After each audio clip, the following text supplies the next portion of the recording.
Salut à toi et bienvenue sur la chaîne Med Reconversion. Aujourd'hui, on va parler d'un sujet qui revient très souvent chez les médecins, c'est l'envie d'œuvrer pour une médecine qui serait plus préventive. Peut-être que toi aussi, t'aimerais exercer autrement et anticiper les problèmes de santé plutôt que d'intervenir seulement quand ils sont déjà là. Si c'est le cas, reste bien avec moi parce qu'aujourd'hui, je vais te partager 3 idées peu connues pour t'orienter vers la prévention. La première option pour toi, c'est de rejoindre un centre régional de coordination des dépistages des cancers ou CRCDC. Ces centres sont responsables de la mise en place des dépistages organisés des cancers du sein, colorectal et du cancer du col de l'utérus. Travailler dans un CRCDC, ça te permet d'être un acteur de terrain, d'informer, d'accompagner et de sensibiliser les gens dans une démarche de santé publique. Concrètement, tes missions pourraient inclure de la coordination des programmes de dépistage, des actions de sensibilisation et d'information du public via des actions de communication pour faire connaître l'importance du dépistage précoce ou encore la distribution de brochures et d'infographies. Ça inclura aussi des actions de formation pour les professionnels de santé via des sessions d'information pour notamment les médecins généralistes, les gynécologues et tout autre professionnel de santé qui sont impliqués dans les dépistages.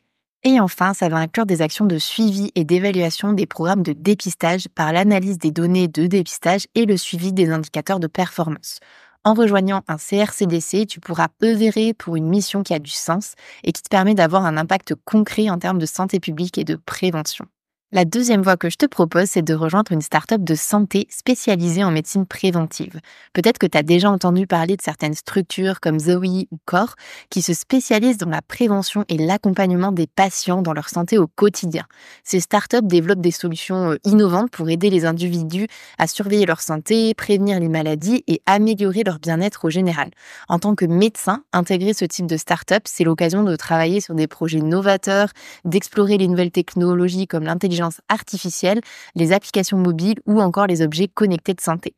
Travailler en start-up, c'est aussi rejoindre une équipe dynamique, travailler différemment et contribuer à des projets qui touchent potentiellement des milliers de personnes. Tu vas me dire, mais comment je trouve un poste dans ce type de structure?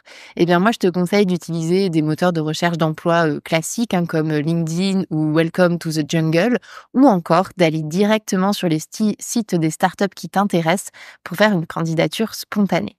Et enfin, la troisième option dont je voulais te parler, c'est de travailler dans un centre d'examen de santé de la CPAM. Tu vas peut-être me dire que comme ça ne te fait pas trop rêver. Et pourtant, crois-moi, c'est une piste vraiment intéressante. Dans ces centres, ton rôle en tant que médecin est d'effectuer des bilans de santé complets et gratuits pour les assurés, avec un focus particulier sur les populations les plus vulnérables. Ces examens, ils permettent de développer la prévention auprès des populations qui en ont le plus besoin et d'apporter un soutien aux médecins traitants en matière de prévention et de prise en charge des maladies chroniques en termes d'action d'éducation en santé et d'éducation thérapeutique du patient. En pratique, dans les centres d'examen de santé, les médecins réalisent donc des examens de prévention en santé qui incluent des dépistages, des évaluations de risques et des interventions éducatives basées sur les recommandations médicales actuelles.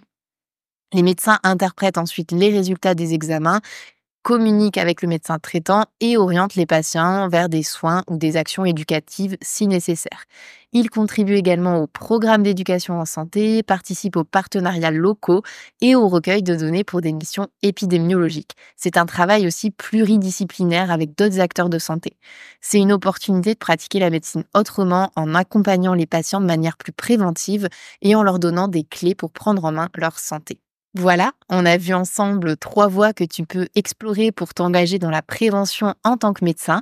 Donc, rejoindre un CRCDC pour participer au dépistage organisé des cancers, intégrer un centre d'examen de santé de la CPAM pour accompagner les patients dans des bilans de santé complets, ou encore rejoindre une start-up comme Zoe ou Core pour développer des solutions de santé innovantes. Ces options, elles offrent chacune une manière unique de pratiquer la médecine avec un impact direct sur la santé publique. Donc si tu es en quête de sens, si tu cherches à diversifier ta pratique ou même à te réinventer vers la prévention, pourquoi ne pas explorer l'une de ces pistes? On arrive à la fin de cette vidéo, j'espère qu'elle t'a plu, j'espère que tu as appris des choses. N'hésite pas à la liker, à la partager et à t'abonner à notre chaîne pour ne rien manquer des prochaines vidéos. Sache également que si tu as besoin d'un accompagnement personnalisé, nos coachs sont là pour t'aider dans ton parcours de reconversion ou d'évolution professionnelle. Je te mets le lien en description de la vidéo pour réserver un appel gratuit avec moi pour que je te présente tout ça. À très vite dans la prochaine vidéo.